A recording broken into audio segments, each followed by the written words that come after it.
Taste the Daily.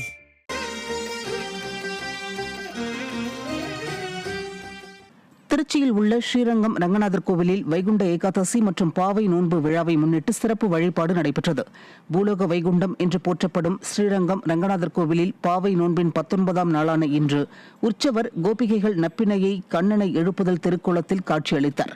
இதனை திரளான பக்தர்கள் பக்தி பரவசத்துடன் கண்டு ரசித்தனர்.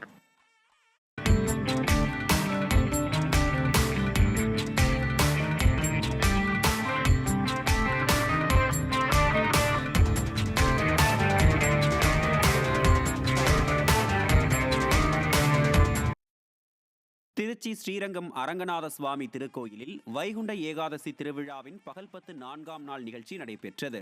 ஸ்ரீரங்கர் செந்தூர நிற பட்டுடுத்தி, முத்தரசன் கொரடு என்னும் திருநாரணன் முத்துக்கொண்டை அணிந்தும், ஸ்ரீரங்க நாச்சியார் அழகிய மணவாளன் பதக்கம், நெல்லிக்காய் மாலை, பவள மாலை அணிந்தும் பக்தர்களுக்கு காட்சியளித்தனர். இந்நிகழ்வில் திரளான பக்தர்கள் பங்கேற்று சாமி தரிசனம் செய்தனர்.